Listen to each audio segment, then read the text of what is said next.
Okay, now Rita, you can start. Okay, sir. Just give.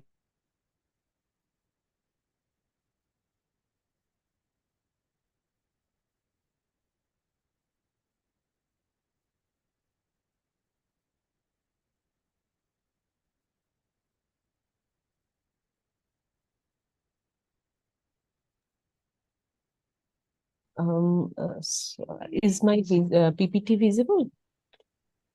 Yes, visible. Okay. Okay, sir.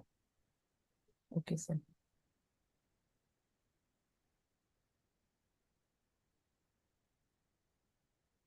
I'm just putting it on a slideshow mode. Okay, very good evening to one and all present here, and pranam to sir. Thank you very much for being here and giving me an opportunity for being here with on this platform, and wishing you all a very happy Saraswati Puja, Vasant Panchami. So with this, let us begin the second session of qualitative research, which is on phenomenology. So before we go to this, like as we left last class with a kind of one homework.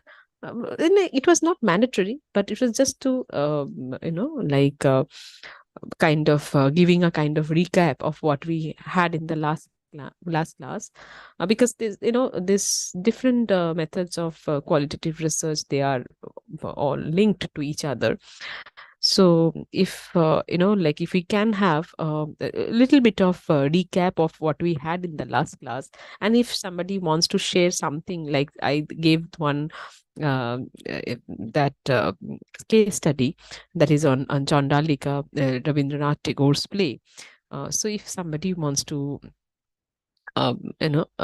share his or her thoughts on this, and a little bit of recap of what we had in the last class, would be great. If anyone can participate and help us in taking us through that what we had in the last class, quickly a brief of that.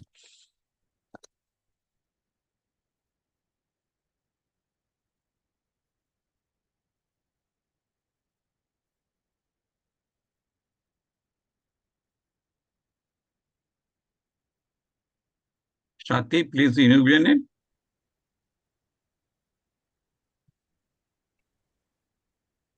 Sir, I just got disconnected. Could you please repeat? Yeah, we are requesting, that is to Hello? say few words of Chandalika. Sir, actually, my apologies, sir, but I have been really occupied with this, my coursework here, so I couldn't get the time to get to it. I'll do it today, sir. Okay, okay, okay, okay. My apologies, ma'am. I'll definitely go through it. Okay. No worries, no worries. It's okay. No issue. We understand. We all are, occupied, preoccupied with so many things. So it's okay. Not an issue. Mona, But yeah. Mona Lisa has done something. Mona Lisa, you Oh, can read your write-up. Yeah. okay. A little bit. That's what you have, like written, so that we can take it forward from here, from what you are going to say. Yes, Rabindranath Thakur's Chandalika. Chandalika is a dance drama composed by a renowned Bengali poet and Nobel laureate Rabindranath Tagore. It was written in 1933 and is based on the ancient Buddhist legend found in Chandalika story in the Buddha Charita by Ashwaghosa. The play addresses the theme of social discrimination, the quest for identity, and transformative power of love. The story revolves around Prakriti, the outcast girl who is disliked by society because of her low caste. She struggles with her identity and a social rejection until Anand, a Buddhist monk, comes into her life. Anand unintentionally accepts water from Prakriti, which is a significant act given her low social status.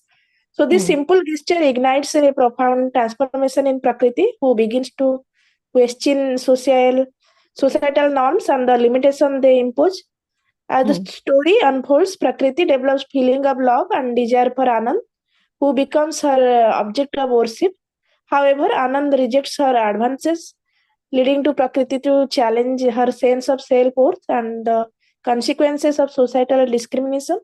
In the end, Prakriti learns to embrace her own identity and finds liberation or freedom from the cycles of social discrimination. So, Chandalika is not only a powerful explanation of injustices of caste-based discrimination, but also celebration of individuality and the human capacity for change. Through its compelling narrative and lyrical prose, Tagore masterpiece continues to vibrate with audiences, inspiring reflection on the continuing struggle for equality and acceptance. Okay. Okay. Yeah. Yes. Thank you very much, Mona Lisa ma'am, for such an vivid explanation. And So I will tell you about mother also. Mother was a yes, I symbolic was figure. about to say that. Yeah. Mother of Mother was Prakriti, a right? symbolic figure, embodies maternal instinct, wisdom, and compassion. She plays a pivotal or important role in guiding both Prakriti and Anand towards self-realization and freedom. Through her teachings and interventions, the mother facilitated the character's psychological growth and understanding of their true selves. A mother's presence underscores the interconnected of all beings and the importance of empathy and understanding in fostering harmony. Wow, Right. beautiful. Right. Very good. Thank you. Very good. Thank you. Excellent. Yes, sir. Sorry. You are saying something, sir? Yes, very, very nicely, Mona Lisa covered. Thank you, Yes. Mona Lisa. Thank you, sir. Truly, you have given a very vivid explanation of this, and touching upon all the characters as well. So and also like relating to this that the case study that we discussed, that the different aspect of case study that we discussed. Right. Thank you very much. Is there anyone who would like to add on something? Because Mona Lisa ma'am has given a very good explanation. I am pretty much sure when you start also writing, like those of you are not yet prepared, but we'll start writing it down. So you will be also able to write it down the way ma'am has already prepared. But anything, like in this context, or also sir was on the last day, like sir was talking about this, that kind of impact of, or the role of Rabindranath psychotherapy, like to a patient or to a client, right? So if anybody would like to say something from there, because today we are there in the topic of phenomenology, which talks about the description of an individual rather than that we as a researcher we are putting our interpretation into that. So this is all about phenomenology. So that's what I'm trying to understand, that how in a particular topic, maybe apparently it is similar to all of us, but then carries a different meaning to all of us. Am I making sense? Right. So that is why the concept of phenomenology is very much important, and we also need to listen to the person who is describing certain things, and try to understand his or her perspective from his or her own like description. Am I clear to all of you? So that is why I'm asking you to maybe explain the play Chandalika from your own perspective, so that we can understand the importance of phenomenology, and from there we can take it forward, the concept of phenomenology. So anyone would like to add on something, or maybe having his or her own perspective there in this play, or anything else related to Tagore's novel or play, or anything, a poem, anything? I have written a small summary of it, but actually, I've only this whole story is new to me. Like, we had to study Malayalam poet. Poet had written a poem based on this play, but I had never read the whole play as such, and I only read translation from like NCRT site. So from what I've read, I've made a small summary. So I'll read it out, but it's not that good. So No, please even don't judge. That's what I'm trying to say. Why am I asking you all? Because sir has wisely designed this, this the sequence of all this, because when we are taking, you no need to even think of. I mean, before I'm sorry, Sri Lakshmi, I'm just before you, I'm just trying to say something, because then I will hand over it to you. So let me tell you one thing, that when it is in case of a case study, we are taking the case history from the person whom or for the particular phenomena which we are going to study, or in-depth study is required. But then we should not be guided by our own judgment, because like when we say that, okay, whether it is good or bad, we will be guided by our judgment. So when in case of a qualitative analysis, and especially in phenomenology, we should not be guided by our judgment. We should be guided by the description of the person who is giving the description, and whom I'm going to study, or maybe a group of people whom I'm going to study. So this is very important, the description, because that is why this kind of, before I go into the detail of this phenomenology, I would like to ask you that how different how you all are seeing the same play from a different angles, different perspective. Are you getting my point? Why am I asking you all to come up with your views? It's not a kind of any exercise, so you may be kind of preoccupied with certain things, but at least if you like on the spot even try to say something on this particular play, it would be good enough to get your perspective. Then I will also take it forward from there. So yes, Sri Lakshmi, over to you. I guess you understand what I'm trying to say. Yes, Yes. ma'am. Yes, So please. what I've written is, Prakriti is a woman born to a lower caste Chandala family. She had been discriminated against all her life because of this. So her encounter with the Buddhist monk transformed her and her view of herself. She begins to have desires, but goes about the wrong way to make it come true. She tries to use her mother's black magic to her needs and tries to bring the monk to herself. But by the time she realizes that her desires are selfish and wants to go back, her mother passes away on account of overexertion from using black magic. She realizes that the man she brought to herself by force isn't the man who she had desired. The mother acts as the ego in the play. She tries to initially talk her daughter out of her impulsive desires, but in the end gives way to her. She wants her again and again throughout the spell and begs her to turn back. However, in the end, she gives in to her child's wishes and goes with it till her death. Ananda, the monk, is someone who had reached a transcendent state at the beginning of the play. However, under the effect of the black magic, he begins to have desires, and that makes him lose the transcendent state. By the time he reaches Prakriti's door, he had completely lost all his former glory. However, he chants his prayer, asking God to relieve him of his desires, and God helps him break out of the black magic and restores to his initial state. So that's what I think. Right. So that means, I think those of you are hearing us, you can get a different perspective. See, the same thing, same play is being explained from a different perspective of this, by two of our participants. And I'm pretty much sure when all of you start writing and discussing in the class, or maybe just discussing with each other, you will definitely get a different perspective. And we all need to understand each other's perspective from the description that a particular individual is giving. That is very important, and there is a kind of importance of this particular method of qualitative research, and which is known as a phenomenology. Right.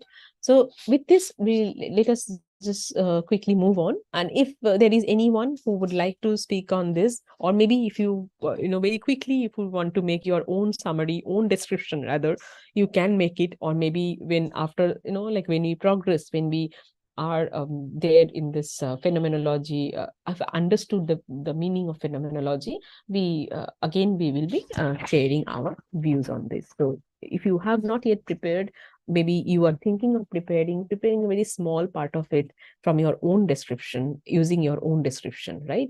So let's move on. What is a phenomenology? As I already mentioned that, like the history of phenomenology, before we go to the detail of the phenomenology, it is our, like we should be discussing the history of phenomenology. So during the early 90s, Edmund Husserl began to develop the philosophy as a rigorous science called phenomenology. I guess this definition is not that much clear. So when I go on and on, it will be much more, it will be crystal clear. So Husserl believed that if science were to fulfill its mission of providing rational knowledge that would enable humanity to freely shape its own destiny, then science must go beyond an exclusive focus on the physical world and take human experience into consideration with equal rigor. So now I think this part is the most important, which I have highlighted, because we generally know that science, it provides some rational knowledge, but along with that, we also need to take into consideration the human experience with equal rigor, with equal importance. That is important. So human experience, human description is equally important. It's not always that you are always being guided by the rational knowledge, right? Husserl recognized from the beginning that his work, although primarily philosophical, had an important implication in the discipline of psychology, the positive science that studies the experiences of person. So if you can see my cursor, you will find that the most important thing, that means the root, the origin of this particular method of qualitative research is there in the philosophy, because Husserl, he started recognizing that it has its greatest implication in philosophy. However, there are other disciplines like psychology has also, in this method has certain implication, and because psychology deals with the human being, their experiences. Okay, so with this, let us move on. History of phenomenology continued. He delineated, Edmund Husserl delineated a positive scientific alternative that would generate knowledge with a more, now the most important thing, more authentic foundation in lived experience. That is very important. So the live experience is very important rather than it's only the rational knowledge or what we assume it should be. So because like we are assuming, suppose I am a researcher, I am assuming that how you're I'm assuming something about you, it is better that I am giving much more emphasis to your live experience. So your live experience from your description, which are very important, rather than my own own knowledge or maybe my own assumption. Okay, so Husserl talked about that. He asserted that description rather than explanation would be the best means for identifying the essential constituents of conscious experience. So he talked about that, like we need to give, like he asserted that the description rather than explanation. Okay, so description is very important. Description is very important, and like maybe you cannot explain many things. So I cannot explain right away that how am I feeling right now, but then I can tell you that okay, I'm not feeling good, I'm feeling a bit weird. So all these are, description are important, because description will help you to understand or identify the essential constituents of conscious experience, right? Now, this particular field of qualitative research is also influences the Gestalt psychologist. I guess we have some idea of Gestalt psychologists who are, like kind of Wertheimer, Kohler, Kurt Kafka. What did they say? Any idea of Gestalt psychologists? Because we all are, many of us are, almost all of us are psychologists. So why do you think that Gestalt psychologists were influenced by phenomenologists? Why? Why this could be? Any idea?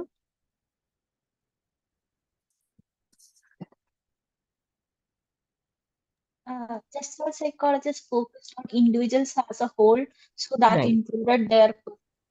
Right. Excellent. So that means, so Gestalt psychologists, they are the, the principle of Gestaltist are is that the whole is the greater than the sum of its parts. Okay, so when you look at an individual, you definitely look that individual from a holistic perspective. Okay, so you see a similar type of thing is also there. You can see there in case study as well, right? So if you remember, we are like trying to understand the different aspect of an individual. So that means holistic experience or holistic understanding is very important, rather than knowing the different parts of that.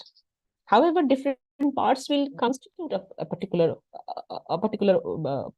person or a whole, but whole understanding whole or holistic, having holistic experience is very important.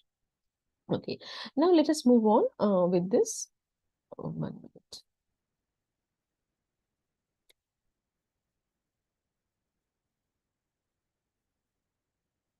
Yeah, so now this is the concept of phenomenology. So we have come to know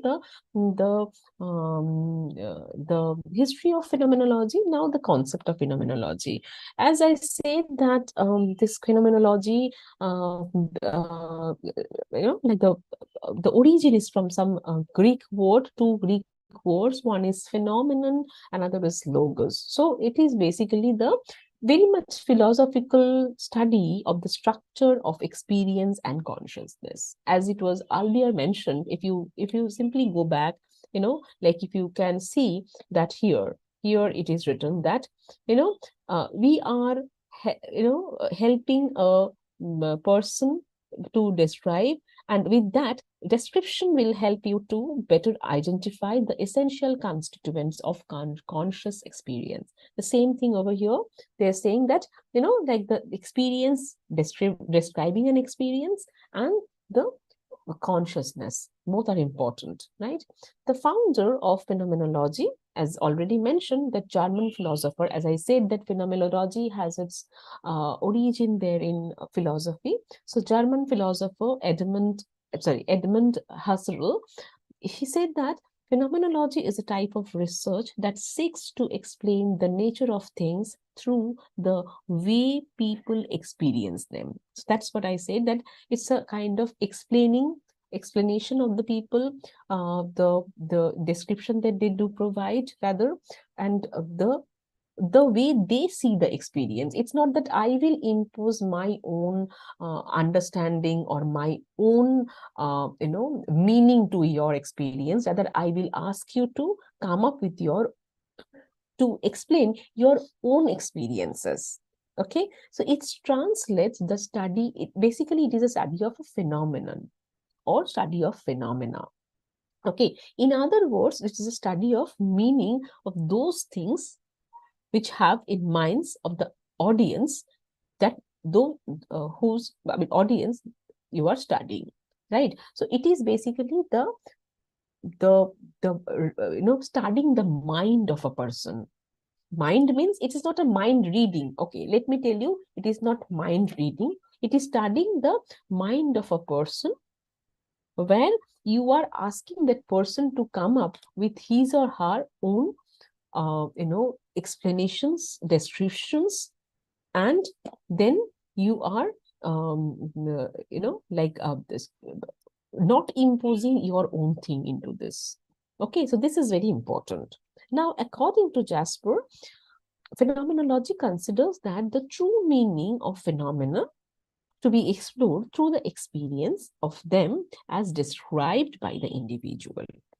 I guess by now it is clear, because now what is phenomenology? That means it is, like you as an individual start explaining, very specific things, right? I repeat, you as an individual start explaining very specific things, and then from those specific things, you are coming to some general, conclusion.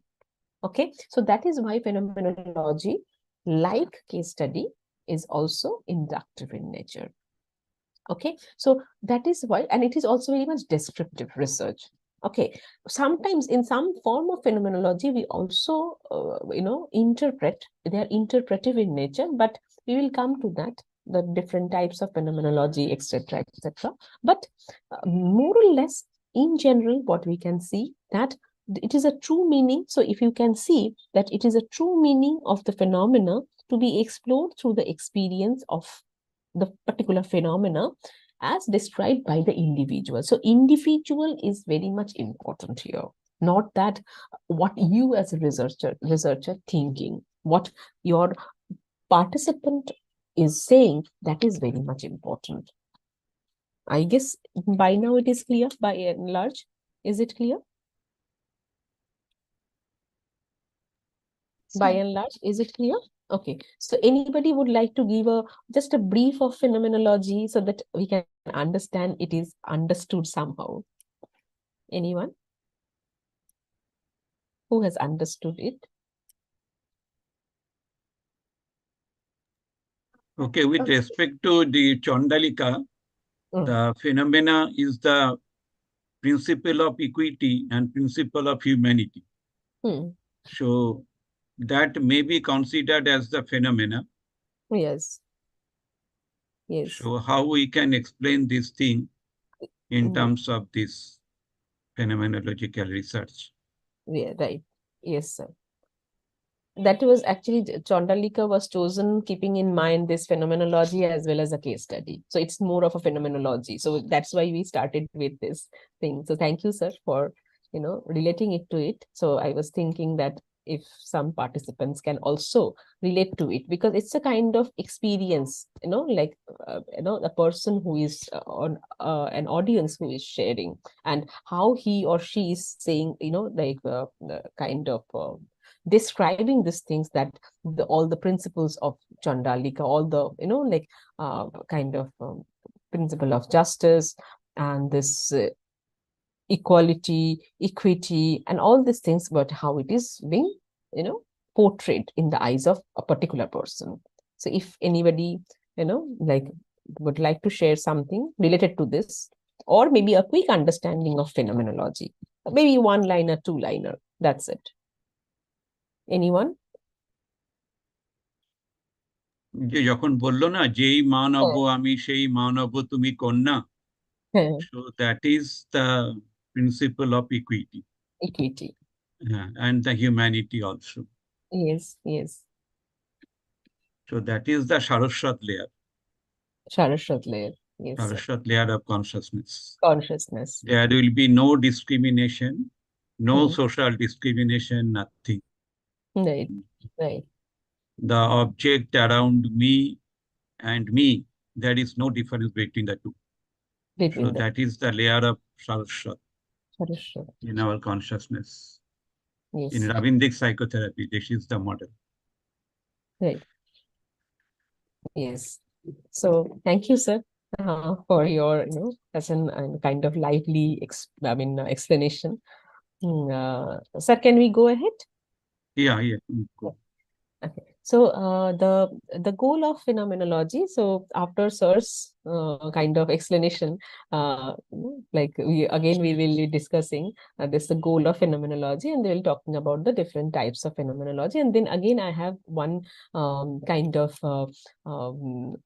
Tagore's song, which can be a part of can be explained with the help of phenomenology, and I will also, give you, both the version, Bengali and English version, okay, of that. So let's see, what we can do. So the goal of phenomenology is it's to describe, as sir already said, that as to describe this, the experiences as their lives. It's like, it's a kind of live experiences, live experiences, right? So phenomenological research further examines the particular experiences of unique individuals in a given situation. So sir was also explaining it very nicely, that like how this particular, different characters of Chandalika, they are kind of the being examined in a particular given situation. Now, thus exploring, not what it is, because it's not always this kind of we cannot always say it should be like this, but it is perceived the way it is. Okay, I think I am clear. So we should not be always imposing, as a researcher, we should not be imposing our own thoughts into that. Rather than we are asking the audience to come up with their views and the way they are going to perceive it. So this is very important in phenomenology, and sir has also given an explanation of that.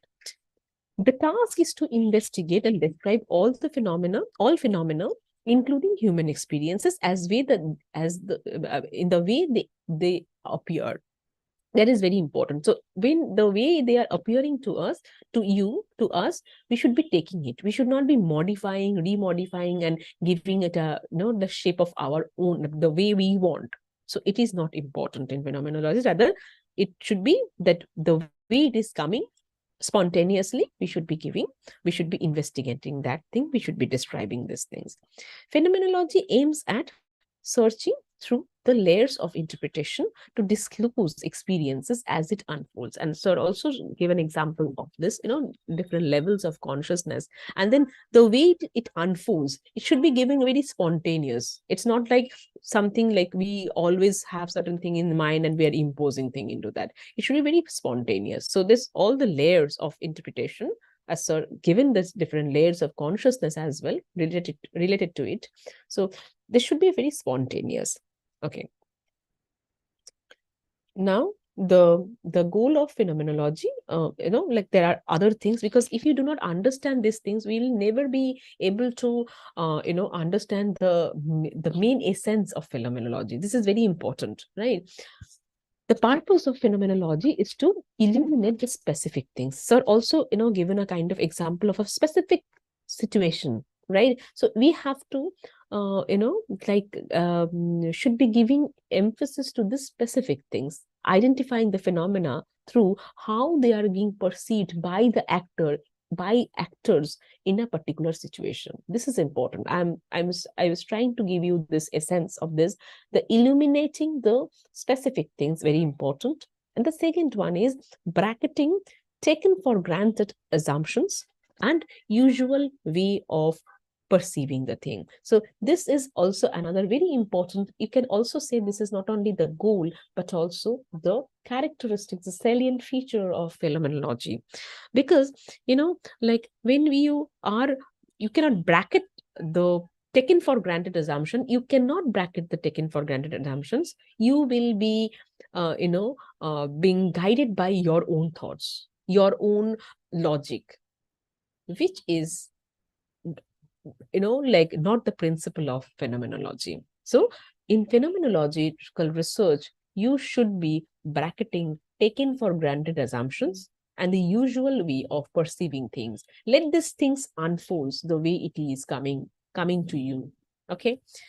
Phenomenological approaches are based on the paradigm of personal knowledge, subjectivity. Yeah, there is a certain sort of subjectivity, but let this subjectivity take its own shape, right?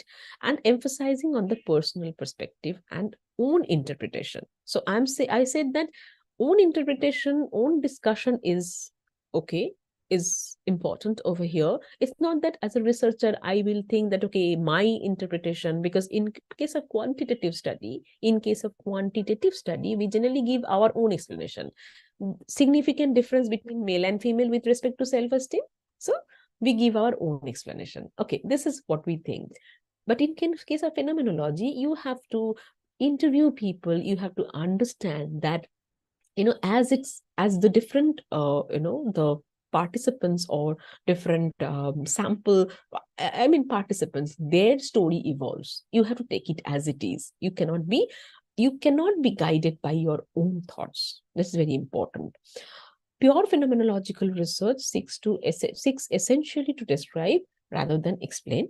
That I explained it several times, and starts with a perspective free from any kind of preconceived notion.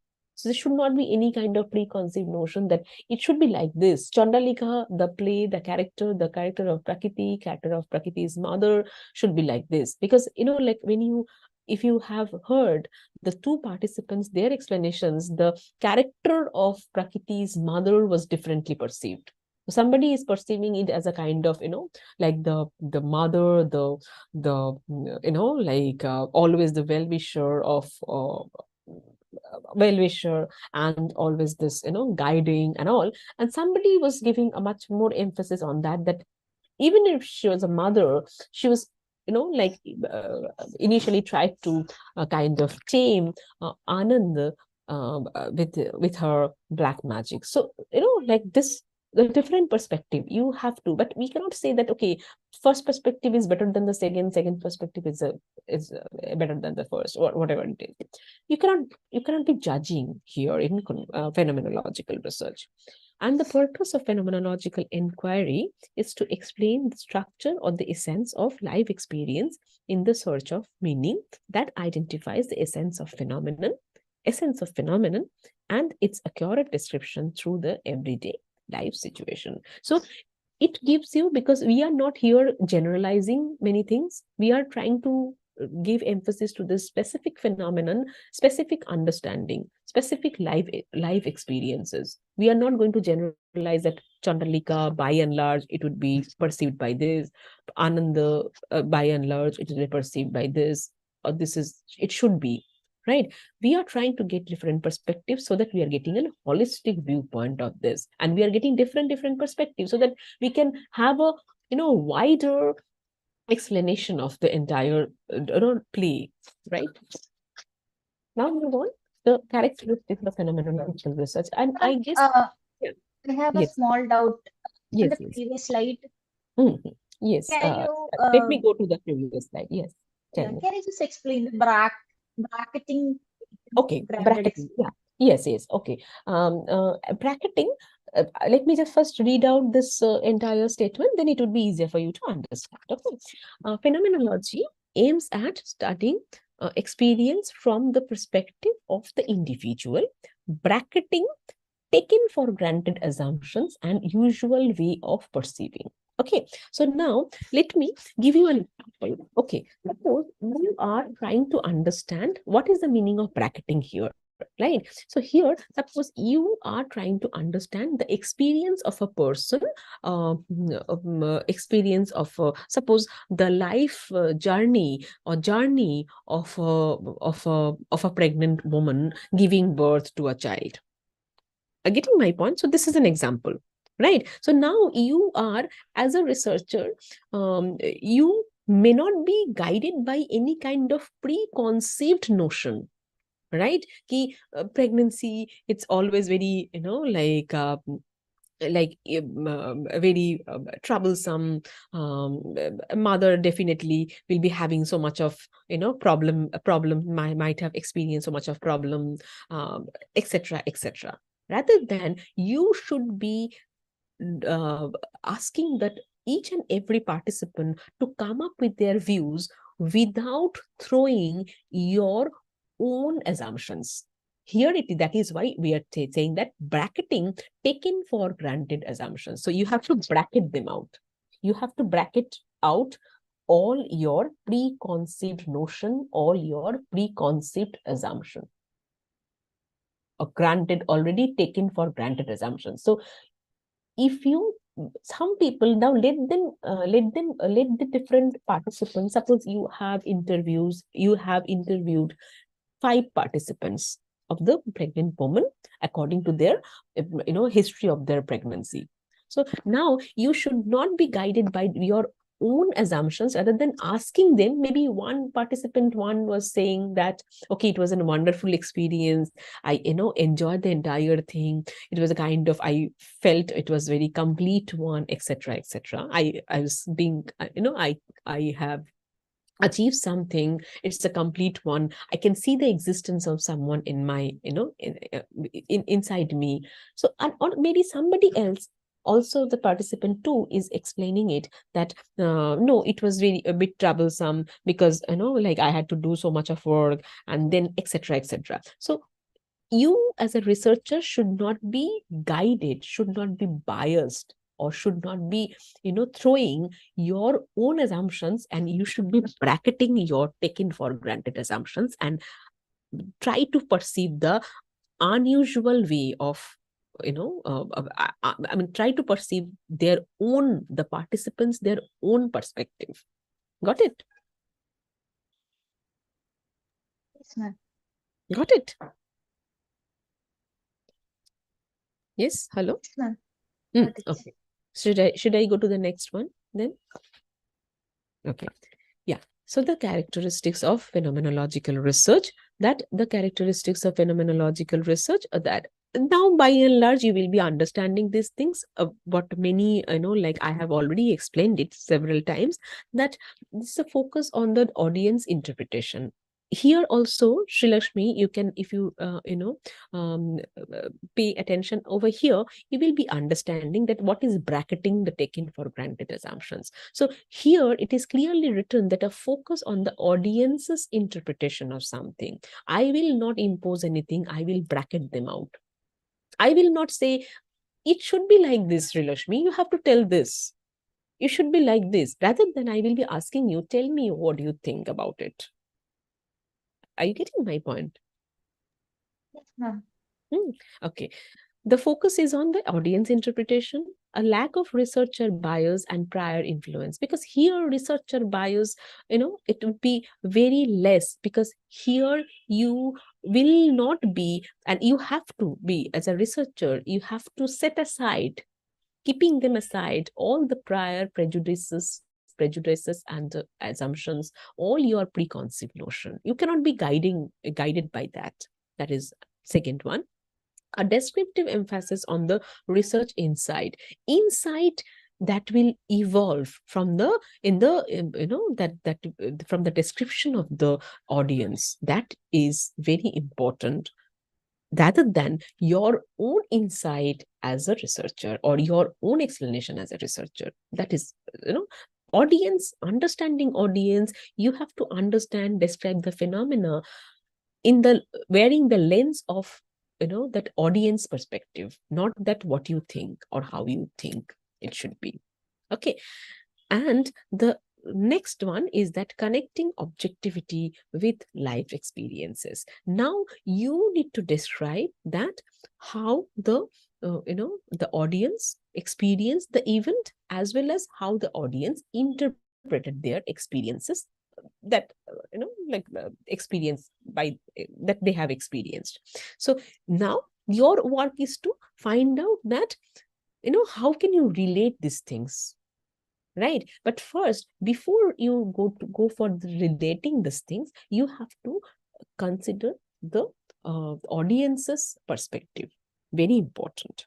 Okay. Now, okay, as I said, that there are different types of phenomenological research, and qualitative research, and more or less, okay, if you go through internet resources, you will find different terminologies.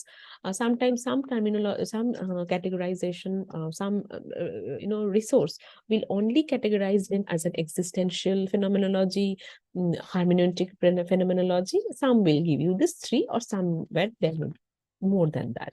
I have thought of giving you these 3 because these 3 are major categorization rather. Okay, so social scientists, they distinguish the three types. One is an existential phenomenology, another is an hermeneutic phenomenology, another is transcendental phenomenology. However, when we do a research work, it's not that always you will be able to separate them out very clearly, but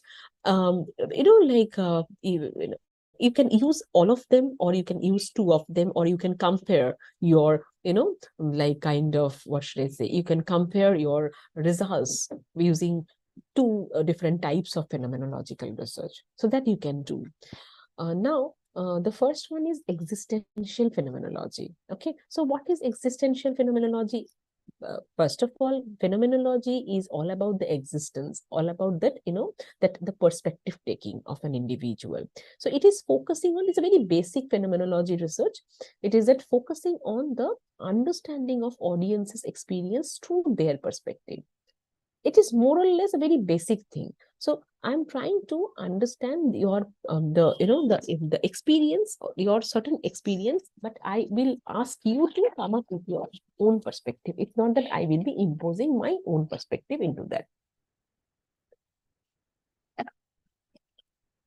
Okay. Now, the example could be, some of these examples could be, so as I gave you the example that people with addiction. Okay, so people with addiction dealing with anxiety and fear. Now, okay, understanding the cause of fear and anxiety and dealing with fear effectively.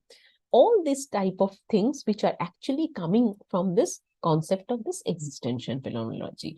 Now, here, as a phenomenologist, you cannot always say that, okay, I know that people with addiction will definitely be having this kind of anxiety and fear, and this could be the probable causes of that. You cannot impose your thoughts into that. Rather, you can ask them to explain their experiences, their perspective.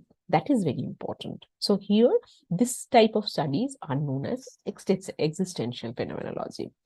Now, this like the hermeneutic phenomenology, it is a bit more interpretive in nature. So the basic difference between hermeneutic and transcendental is that hermeneutic is more of an interpretive and transcendental is more of a descriptive. Now you can use both of them in one study. You can have a little bit of description first, followed by the interpretive one.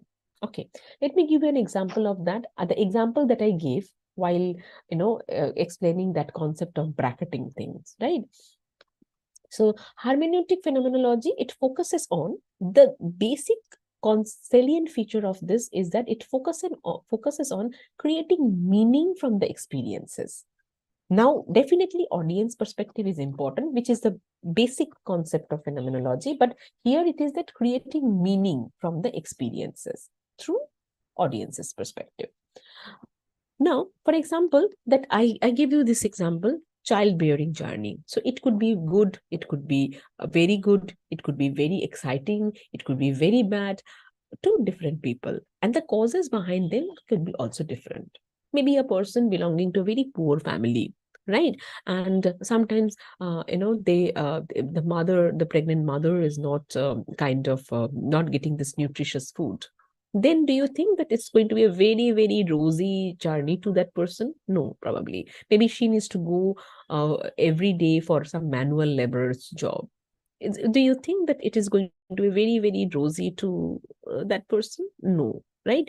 But then a mother, very well-to-do family,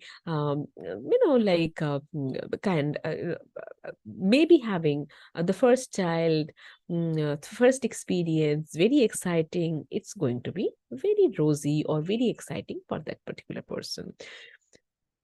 Same thing, similar type of hermeneutic phenomenological studies may be that that women's bodies, changes in women bodies after menopause, right? So like the changes, the hormonal changes that takes place after menopause it's going to be very different. Maybe there are some similarity, but then experiences, the differences, the experiences would be different, the changes would be different, and you have to understand the audience perspective. You cannot say as a researcher, I know these changes are inevitable.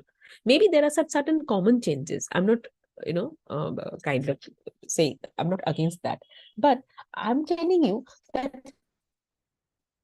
things are like, should be understood from an audience perspective. Okay. And the last one is the transcendental descriptive phenomenology. Now, the term transcendental means that in which everything is perceived as a fresh, as if this is the first time. And now, this kind of the researcher has to be aware of the need of here. This is very important, the need of, because we are taking every situation afresh as it unfolds. I guess I'm clear. As it unfolds as a fresh phenomenon. And here, the most important thing is that researcher need to use bracketing out his or her own experiences, preconceived notion, and concentrate as much as possible on the participant's description. Okay, and this is more of a very descriptive than hermeneutic, which is a bit interpretive. Okay, you have to create certain meaning out of it from the audience perspective. This is very much descriptive, and the example could be like understanding the essence of being physically active women above 65 years age. Okay, or at or above 65 years age. So the thing is that, when you are asking these things, you have to, what I'm trying to say, you have to understand that woman's perspective. So the person who is physically active, maybe due to earning his livelihood, that person also physically active, or the person may be an athlete, or maybe very health conscious, and that's why he or she is a physically active person. Okay, so but then you have to have a very proper understanding of that, the perspective of an individual, and you have to bracket out your preconceived notion. Okay, so now yes. After you explained, I kind of got confused between the meaning of first and the second, existential and interpretative. Sorry, I couldn't get your point. Like, what is the difference between existential and interpretative? Existential and interpret. Just 1 minute. Let me go back then. Okay. Existential. Okay. Existential and this hermeneutic, you are saying, right? Yes, ma'am. Yes, ma'am. Okay. That's what I was trying to explain. In existential, as I explained, that it focuses on, if you read these things, you will understand it. It focuses on the understanding of audience experience through their perspective. It is understanding. First is understanding. Okay. So as I said that you may be using this different types of phenomenological research in your particular article. Okay, but the existential is more, as its name implies, it is more often kind of audience experiences through their perspective. Okay, and now the second is that interpretive or hermeneutic. You are talking about hermeneutic, right? Yes, ma'am. Yes, ma'am. Okay. Okay. So the hermeneutic is more of a kind of focusing on the audience experiences, audience perspective, in addition to that, creating meaning from that thing. So you have to create certain meaning using some interpretation as well. So this is the basic difference. Got my point? Okay. So the meaning and the creating meaning comes at a later part in the research. I'm sorry, your voice was cracking. What do you say? Like in the research, where do you like create the meaning? You listen to the perspective, then you create meaning. Like Yes. You the thing is that when you need to understand the perspective. Okay, now some researchers are, deals with this and only understanding the perspective of that. Okay, maybe we as a researchers, we're not in a position to create some meaning out of it. Some research do not want that thing, that creating meaning or giving a certain interpretation to that audience perspective. But some researchers focuses on that creating meaning is also important, and then for that also again need to get audience perspective. So it's based on the research objectives that you have set, right? Okay, ma'am. Hello, Hello? Silokshi. Okay. Yes. Hello. Sir. I like to add. In Chandalika, initially the meaning was that I am untouchable. Yes. Okay. Initially, because nobody is playing with me and everybody is avoiding me. So I am untouchable. And so that is the initial interpretation. And this interpretation has been changed when Anand came and Anand asked for the water. And Anand, at that time, Chandalika, she was afraid, basically, to offer the water. Okay. And that is also the same feeling. But Anand has changed her total interpretation. Yes. Okay. So this is basically the hermeneutic phenomenology. Yes. Okay, sir. Sir, can I add something here? Yeah, I mean, sure. not in the context of Chandalika, but in other contexts. Okay, so here that okay, maybe in the context of Chandalika as well, so because sir has already related it to it. So that means existential phenomenology is the very, first of all, the very kind of what should I say?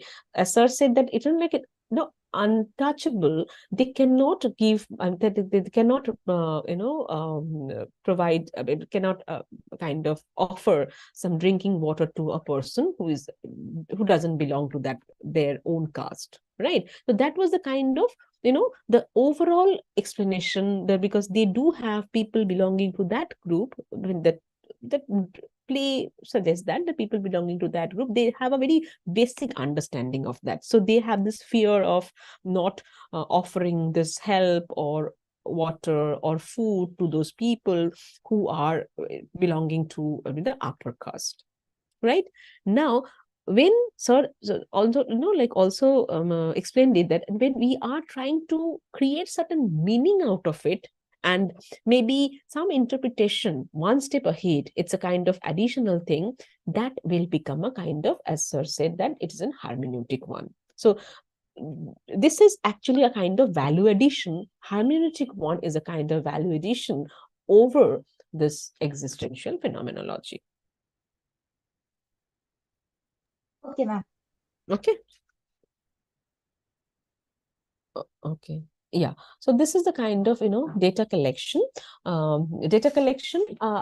all know, but then it's a kind of, observing, as sir said, that observing participants as they experience certain phenomena. So when you observe that, how does a particular community, behave or kind of react, etc., etc. So it is going to be, like a kind of observing the participants, and then interviewing participants before and during and after their experiences, okay, as and when it is required. Okay, and the most important is that, I guess many of you know this, or if you can say something on this, that what is a focus group? Focus group is focus group FGD, that is right. So focus group discussion, this also can be a kind of data collection method used in phenomenological research. So do anyone have any experience in, knowledge in or familiar with this concept of focus group? Sir has taken a class on focus group. Okay. Then you're definitely going to have a very crystal clear knowledge of that. So can you just quickly, explain what it is? I have given the link, so I will not show you the link over here because the link is very good. So you can get this link later on. But then, if somebody can give some, explanation to this, what it is in brief.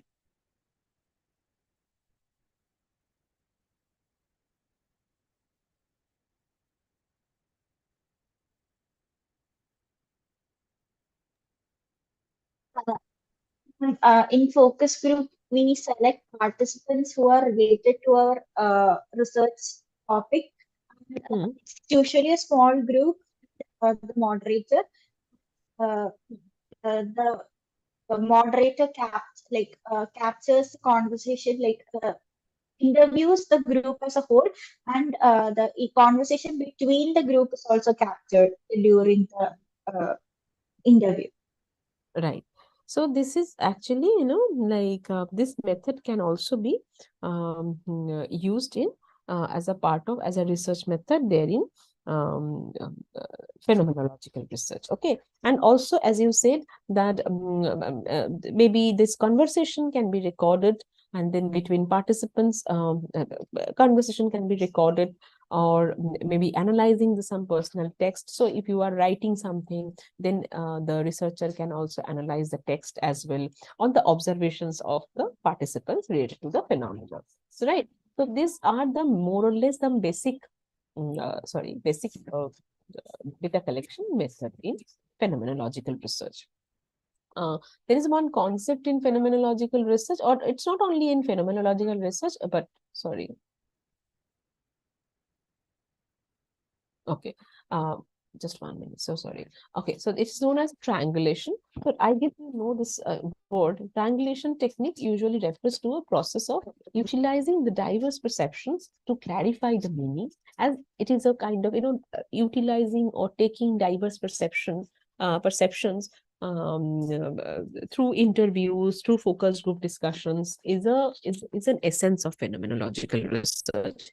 So because this diverse perceptions, wider perspectives taking help you to clarify the meaning, to verify the possibility of a kind of repetition of an observation, because you need to verify as well that the observations or the interpretation which are coming again and again. Okay, and then you have to add certain meaning to that. Right. So triangulation techniques can also be used to clarify the meaning, as I already mentioned, by identifying the different perspectives of various phenomena. So that means there are twofold. The importance of triangulations are twofold. Is twofold. One is that it will help you to utilize diverse perceptions and to clarify the meaning and identify the different perspectives associated with the various perspective of the various phenomena. So this is very important. Okay. Now, before I go to the data analysis, let me go to this the procedural steps, and after this procedural steps, I will play one song which you have to analyze that the meaning that comes to your or any feelings that comes to you or after hearing the song, and it has an English version as well, so you will understand it. So these are the procedural steps. Okay, so this is the first one is bracketing. As I already said, that very important is that you should not be guided by any kind of preconceived notion, a preconceived belief, opinion. It should be held in suspension, should be avoided. Okay, strictly no to this. Intuiting after bracketing out is done. Intuition follows, where the researcher now remains be focused on the attributed meaning to the phenomenon by the preceded research. Through this process, a shared understanding of a phenomenon on whatever being studied is achieved. And therefore, this process calls for the researcher to be immersed in the study and the phenomena being studied. So here the researcher also being, after bracketing it out and after this what should I say, that getting certain different perspective of a particular phenomena, now researcher starts with this, being immersed to this first of all, and start using his or her intuition so that he can better understand the phenomenon. Okay. Now, the analyzing. After accomplishing this intuition process, the analysis is the next step. In this process, the coding is done, where the categorization or making sense of the significant meaning of the phenomenon is created. So now this meaning is getting, like you are adding certain meanings based on this repetition of certain, certain explanations, certain conversation. Based on that, you are doing certain coding. Okay, so maybe there are certain small clusters, right? So these things are repeatedly coming, so we can put them together in a one cluster. So like suppose sir's example, like this Chandalikas, that the perception of those untouchable people, right? So they do have a very common perception that we cannot provide, we can offer water or any kind of help, food to anyone else. We are actually being, like people do injustice with us. We are not in a very what should I say, we are very much like humiliated by the upper caste people, etc., etc. So all these things are related to your caste, your belief system, your the perception, the behavior others have showed it to you. So all these are maybe coded under one, maybe put together under a particular cluster, maybe coded together. And then describing is the crucial stage, critical stage, where the phenomenological research methodology is the description, and where this is the comprehension and definition of the phenomena. Now you have to define that, like what do you mean by this kind of particular cluster? Suppose this injustice, maybe injustice towards those untouchable group, right? So what is the meaning of injustice? What kind of injustice they do face, they do experience? What you do as a researcher to kind of to reduce this kind of this discrimination they do face, they do experience in a society. So now it's your kind of description of that. Okay. And now I will go to this kind of data collection. Data collection I already mentioned, so I'm just like giving you this already mentioned. So there are, okay, let me, before I show kind of play that video, let me play the song rather. So let me tell you that the data types in phenomenology, which was there in similar to the case study, that is the primary data types and the secondary data types. So like primary data types, that suppose you are studying in depth on a community, an untouchable community, a disadvantaged community, it could be a primary data. So you are collecting data on that. Or maybe suppose the display Chandalika. So we were not there at that time, right? So we were not aware of this Chandalika, but at that time we were not there. But we are getting this kind of knowledge from Tagore's play, that kind of this like the untouchable, the injustice to those untouchable groups, etc., etc. So it is going to be a secondary one. So any kind of documentation, any internet resource is going to be a secondary one.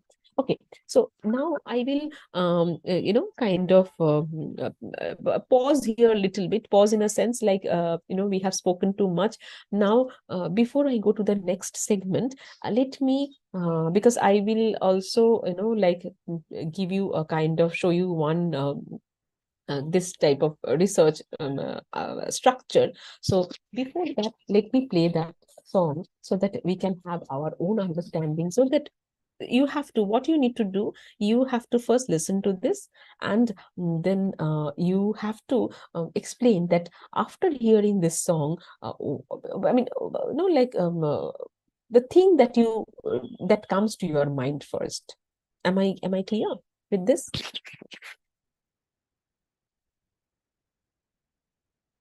Hello. Hello. Ma'am. Yes. Okay. So let me go to that one. Yeah. Okay.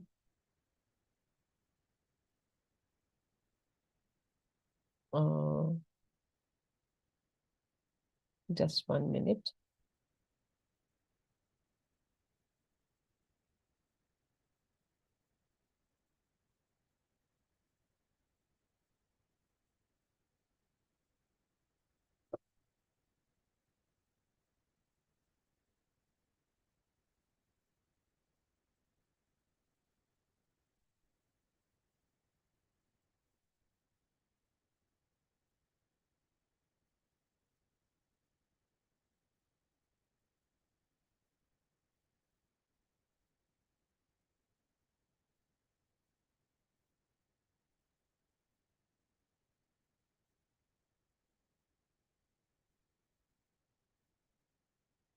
Okay.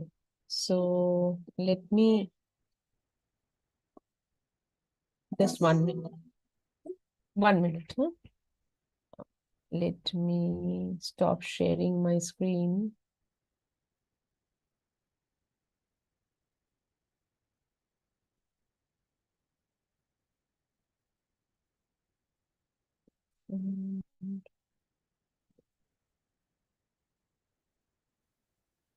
I guess this screen is visible.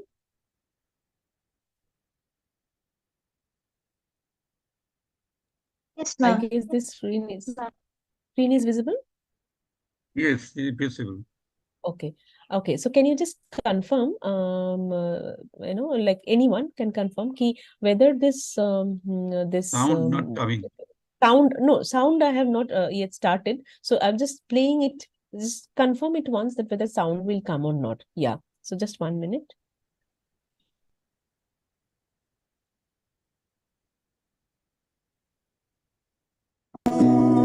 I just played it. Sound was coming? Yeah, sound coming. Okay. Okay. So let me just play it from the beginning.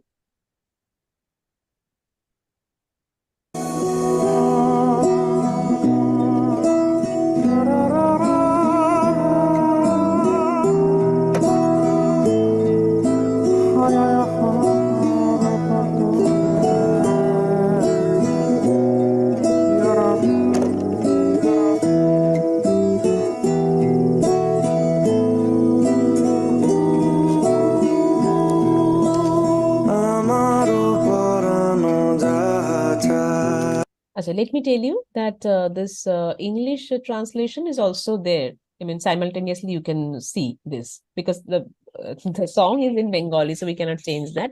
But we have added this English translation subtitles as well. Okay.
লেখা।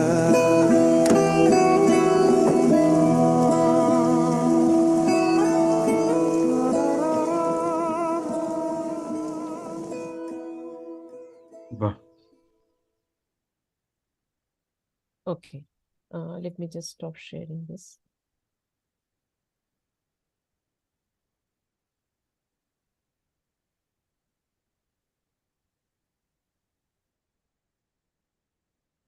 Okay, let me just reshare this my screen.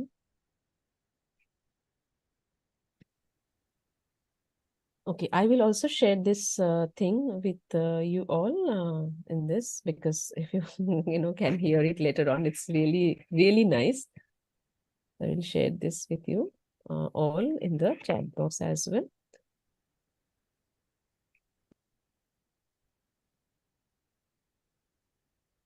Yeah. Okay. So now, if you can, analyze. I mean, if you can take some time for this, analyzing these things. I mean, what are the things that first comes to your mind after, this kind of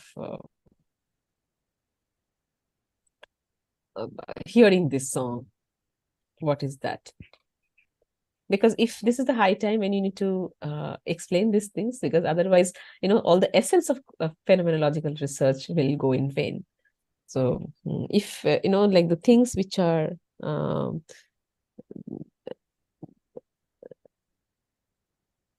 which comes to your mind, things that come to your mind, can you please, if you can share something? Ma'am, can I share? Yes, sure.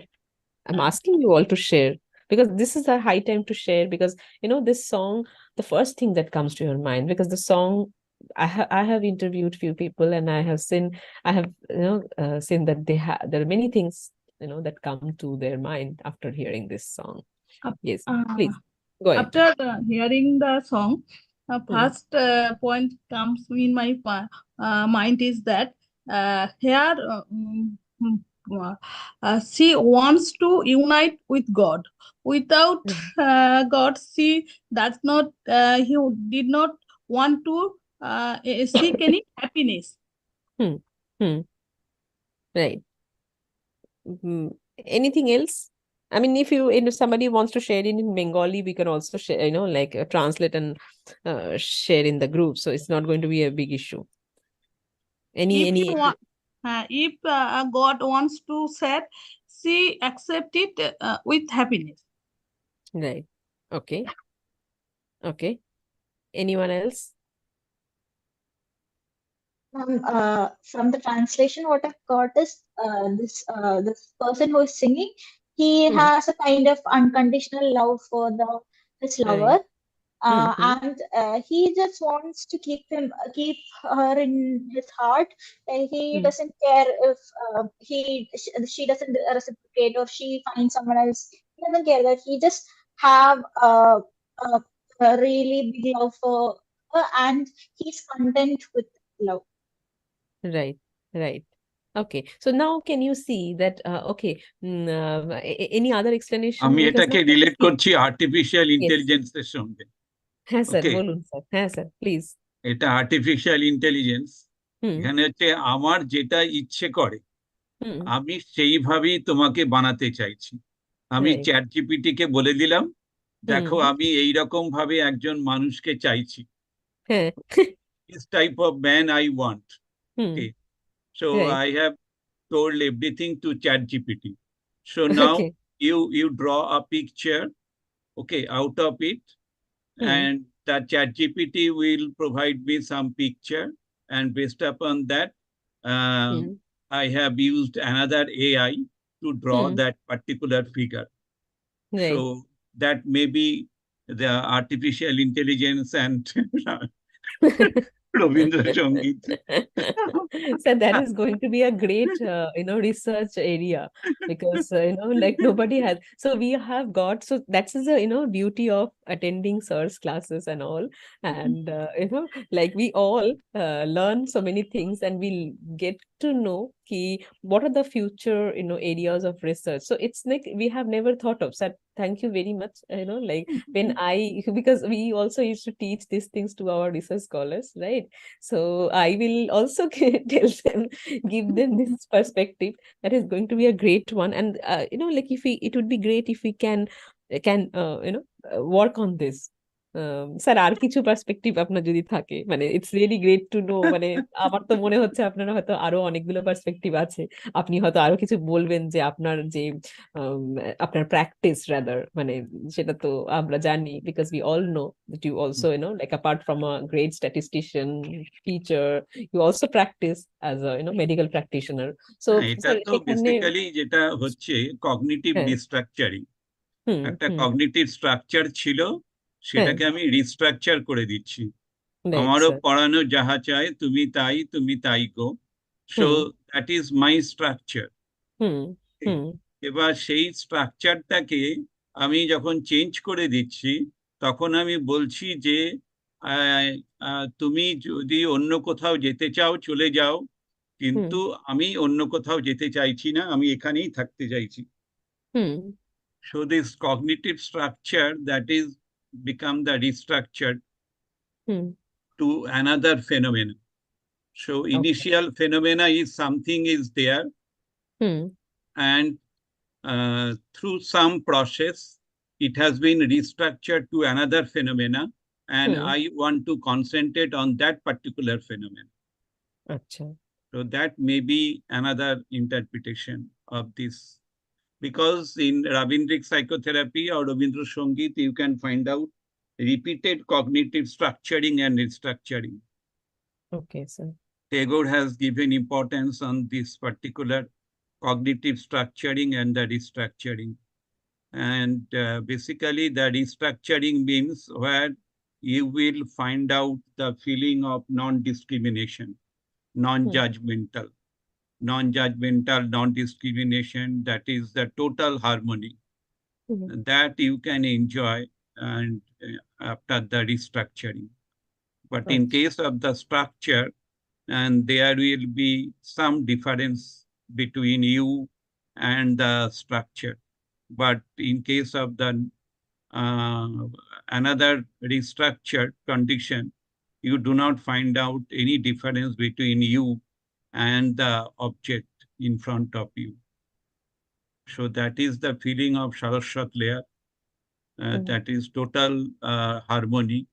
And this Murto and Rag, that means the discrimination is there between you and the object. You means me and the object surrounding me.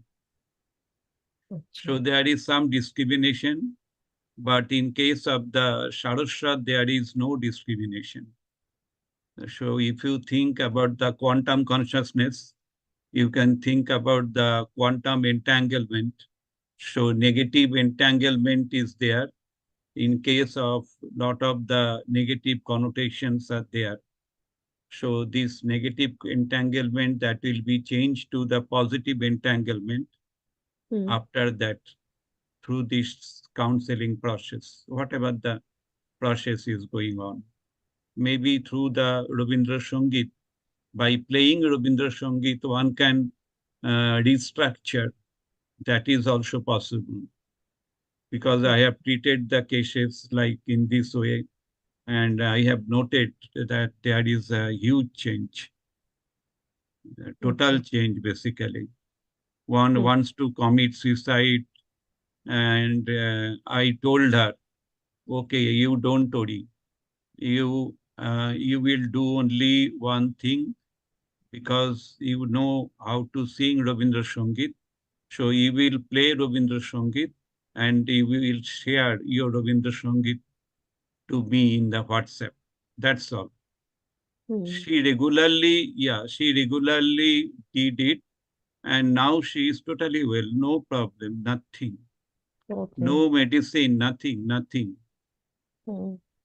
Her main function is to send one Rabindra Sangeet, and she played the Rabindra Sangeet at night, and she sent it, and I studied thoroughly. That Rabindra Sangeet I played. And in this way, she totally recovered from her own stress, psychological stress. Now she is okay. Okay. Yeah. Okay. That's great. That's great. So that's really, like very encouraging for us as well, sir. And doing something, you are doing many things for this, the community as well, because that is the major thing of being a student or a faculty or any like any person related to psychology. Otherwise, it's only a pen and paper study and that's it. When you have encouraged us in this way, that's a good thing that I will also share with my students, that different perspective that you have given. I hope that they will also be interested and trying to find out something, something new out of it. Thank you, sir. Thank you very much. Okay. Sir, okay. So, sir, with your permission, last couple of things, sir. Sure. Okay. So, yeah. So this part already explained. Acha, this one is sampling, as already mentioned in case study as well. Many times this qualitative research and research mainly deals with this kind of uses this kind of sampling, like many times it is actually non-probabilistic sampling. It's convenience sampling, purposive sampling, because you all know that you cannot have any random sampling over here. Very less likely, or very like almost cannot have of that. So and that is what it is. And okay, the structure of phenomenological research, as I already asked you, I mean, as I told you that I will share with you. So however, there is no such a clear cut structure of carrying a phenomenological inquiry, because when there is a structure, definitely the researcher will be guided by his or her preconceived notion. So it's like you should not be following any kind of structure, any kind of rigidity in doing this. However, the research involves in phenomenological design often follow certain pattern. So the first one is identification of the phenomenon, which is very common. Development of a detailed description of the phenomenon, which we discussed so much on this, that it should be devoid of any kind of bracketing of any kind of personal experiences, devoid of any kind of personal experiences, personal prejudices, a priori assumption, something like this. Collection of data from the participants, data analysis. Okay, collection of data from the participants, also that part we explained it. Data analysis, also that part also explained it, that like first of all, we to gather the data, we have to read the data again and again. So it's not like a quantitative research that we have collected the data and we have like not coded them, we have scored them, and then we like we have few control variables, we have independent variables, dependent variables, and that's it. Like we then put the data in R or maybe in SPSS and then simply run it and we'll get the results of that. So it's not like that. So you have to read the data first. Demarcating the data means fine-tuning this data, because there are so many things I will tell you. Maybe anything is not important. So you have to first identify that what are the, okay, this is also like the eliminating the irrelevancies, grouping. When the irrelevant things have been eliminated, maybe you have to then group or code, name them, and then arranging them data into some theme. Like this are already mentioned it several times with an example as well, that injustice associated with this behavior towards an untouchable group, etc., etc. And that just 1 minute, yeah. And this then describing the live experience of participants, that is this phase. And development of a composite description of the phenomena. So after that, definitely you as a researcher, you have to make a comprehensive of these things, or composite rather, not a comprehensive, even composite description of the phenomena, and then presentation of the description, that is also there, right? So with this, yeah, so different type of coding, as I said, that coding is also important, as we know, right? Like there are inductive coding, right? So it's like in the, inductive coding, it's the concept of inductive one. Okay, so it's like from a very I mean, here the researcher definitely do not start with any kind of preconceived notion, but he allow this kind of a theory or a narrative or a description to be emerged from the raw data. Okay, so now this could be a possibility of coming up certain theories, ideas, or concepts. Okay, so he keep it as it is, as the way it unfolds. I explained it earlier as well, as the way it unfolds, right? So it is like something very, this is widely used in phenomenological research, that inductive coding, because, it should be very spontaneous. It should not be guided by your own understanding, own feelings, etc. Okay, and the deductive coding is also used sometimes. Like deductive coding is a top-down approach where you start by developing certain code book with an initial set of codes, right? But then here you have certain codes, in mind, and then you start, like try to find out the code that has been emerged from this the study, that you have to relate it to them, or some resemble. You have to find out some resembles of, like the code that are emerging or evolving from the data that you are collecting from the live experience of the participants. So more of a like, the inductive coding is very much, it's very important, which actually, you start from nothing, and then slowly, gradually, you are, accumulating the codes and giving it a shape, or the kind of a new theory or an idea and a concept. So this is very, very much widely, I mean, it's widely used in the phenomenological research. The last but not the least, I would like to explain that the research, the advantages of phenomenological research, the research live experiences of human being, gain insight from the actions and the motivations, broaden our knowledge about certain phenomenon. Because you can see that from one particular song, Sir has given the excellent explanation, but then you all have also given some explanations which are really nice, and like we are actually broadening. I was not aware of all these explanations. I also heard these songs. This is one of my favorite songs, but I had a different explanations, very similar to you all, but instead of that, I have got some different explanations of this particular song.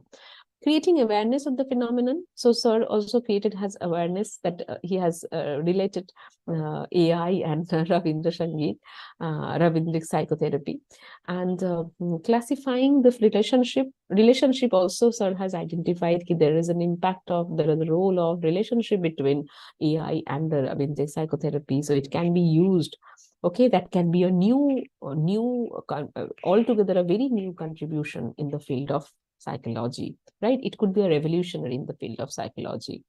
So these are the main advantages. Some basic disadvantages are but end of the day, I need to tell you that disadvantages will be prominent when the researcher is not enough capable to carry out this phenomenological research. Otherwise, phenomenological research is one of the best qualitative research used in psychology, in philosophy.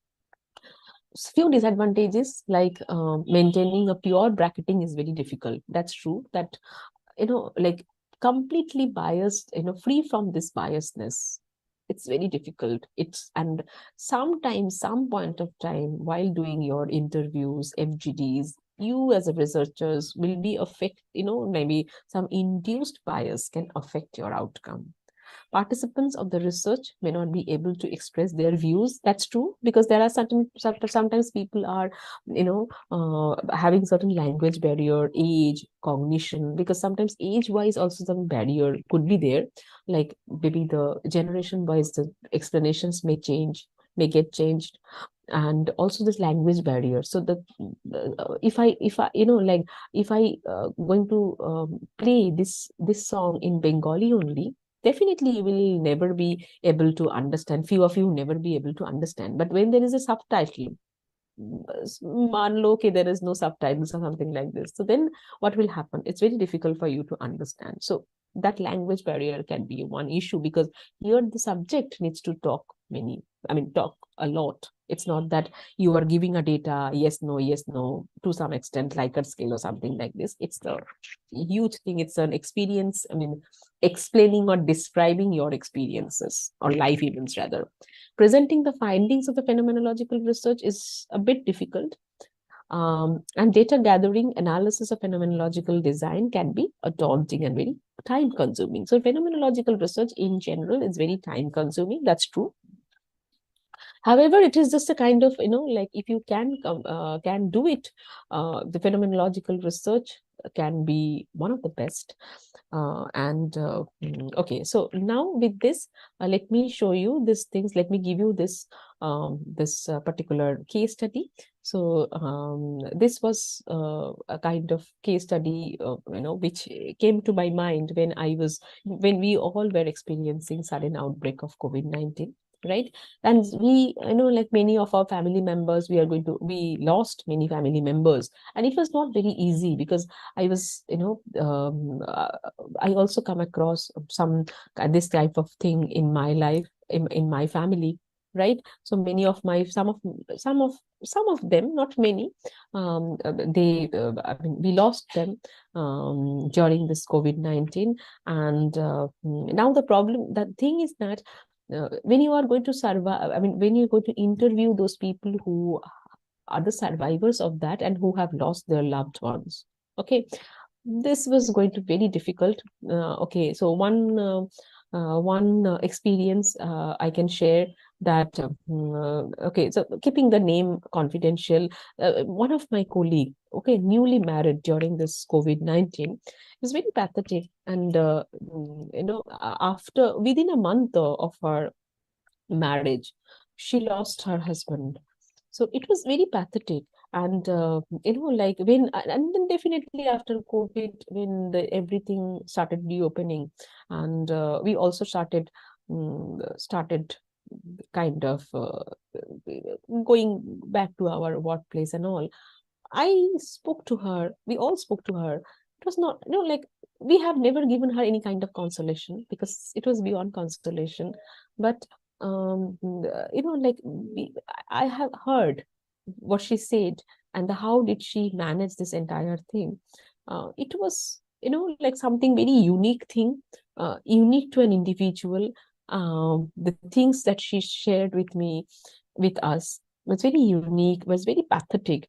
And then that's why I thought of giving this case study here, that you can also, as per your convenience, you can prepare it. You don't need to show it to me, you don't need to explain it to me. But then if you can interview few, or maybe if you can, if you are lucky enough that you have not lost some of your loved one during COVID, then you are lucky enough, and you can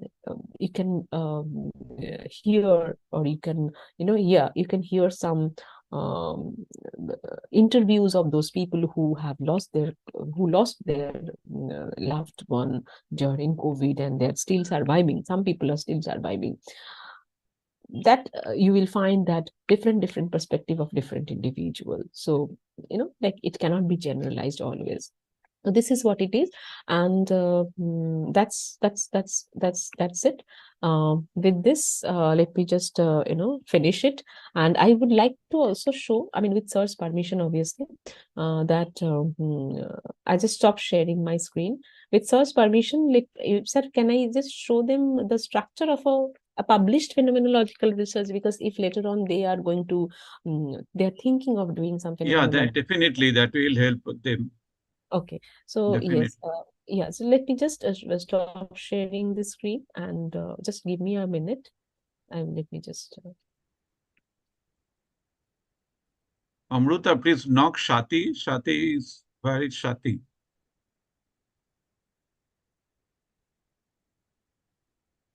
just give me a minute. Huh?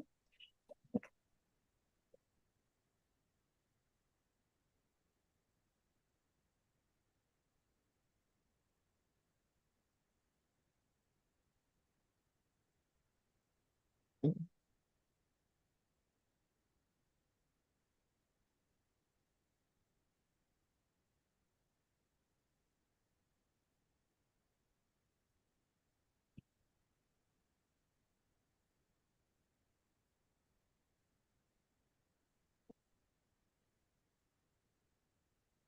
So just a moment, just let me just some like my computer got hanged, so just a moment.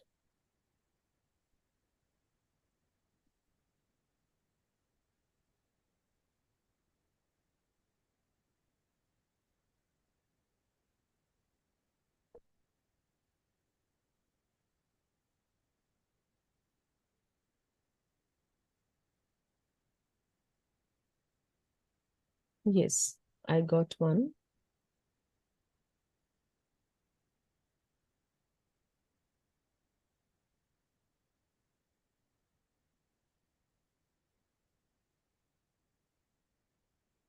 Yes, let me just share the screen and let me just share this case study. It is published.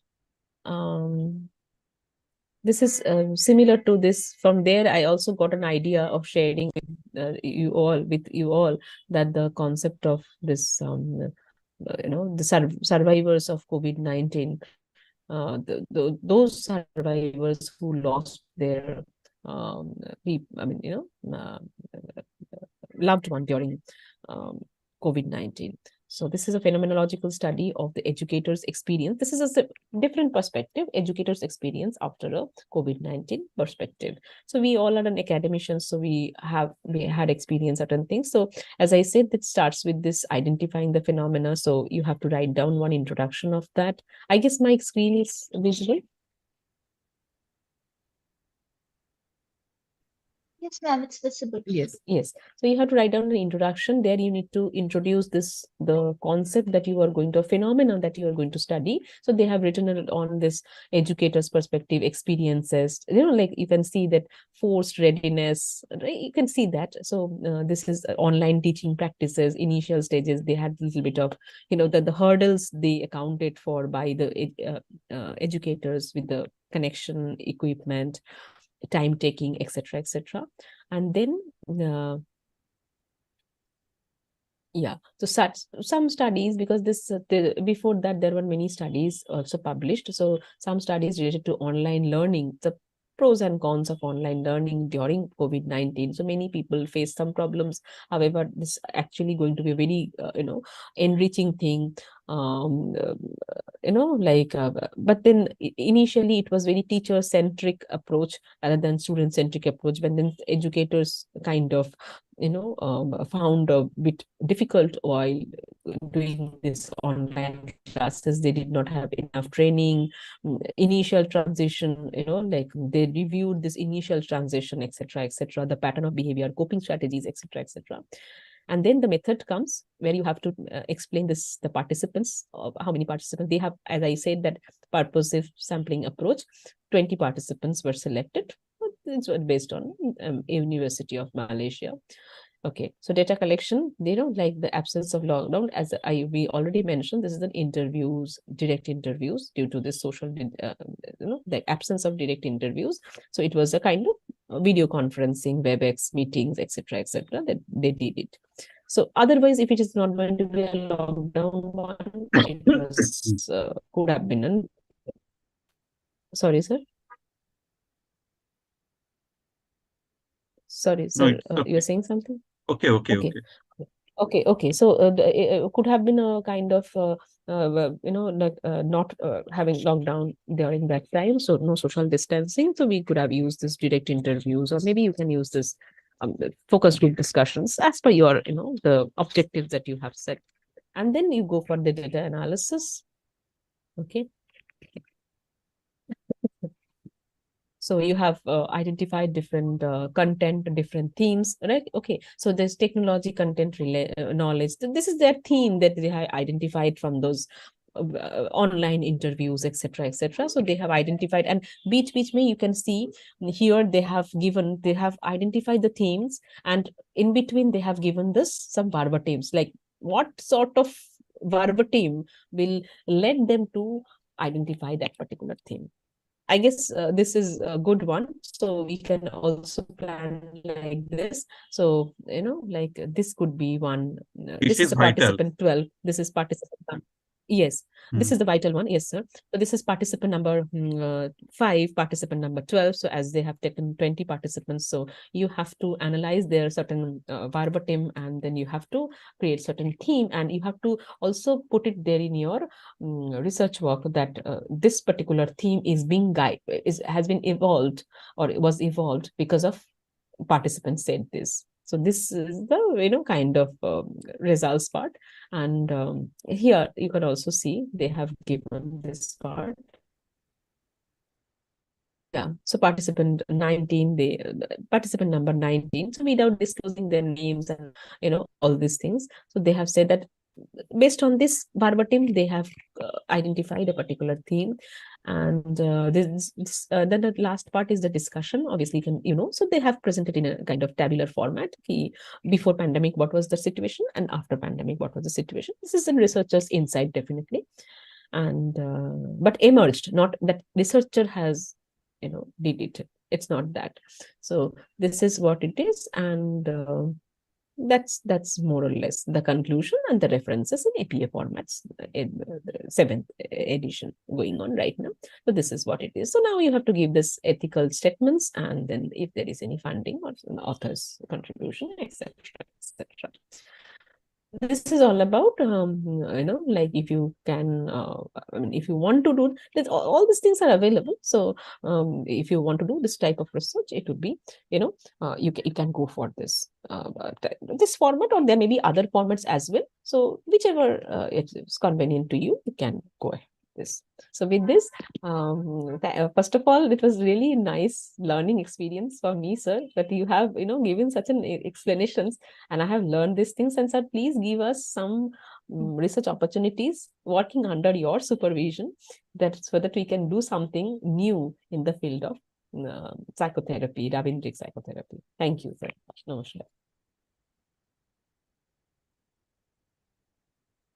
So very nicely, you have presented the total procedure of phenomenology besides its operational definition and other things. And finally, you have completed by showing us, demonstrating the journal publication. That is very good. So I think our students will be very happy to follow it. So if possible, you can give the reference so that students can collect it. So now I am requesting all of you, please you open your video so that we can take one photo. Kavita, Srilakshmi, Amruta, Mona Lisa, Para, please open your video. Yes.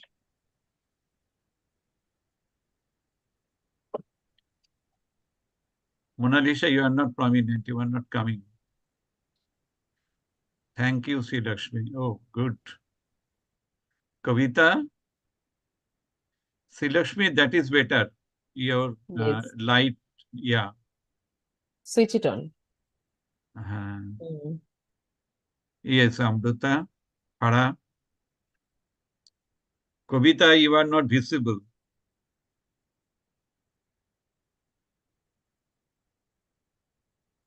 Hello, Kavita. Sir? You are not visible. Please open your video. Sir, open my video. Okay, thank you. Hara, have you taken the photo? Okay.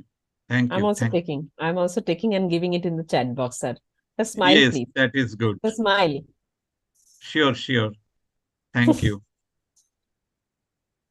Thank you, sir. Thank you all. Thank you. And wish you a very happy Vasant Panchami, Saraswati Puja tomorrow. Enjoy. Yeah. Valentine's Day also.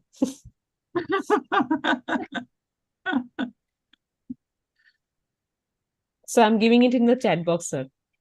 So it will be Okay. remain I have our, also given in the group. okay. So I have given it. Okay. Obviously, our mentor there in the focus. So our mentor, our sir will be in the focus. So that's what it is. Thank you, sir. Thank you. Thank you, sir. So take care of your health. Take care. All of you take care. Thank you, Rita. Thank you, sir. So I am closing the session. Sure, sir. Sure. Pranam, sir. Good night. Good night. Good night, sir. Good night, all of you. Good Bye. night, madam. Bye.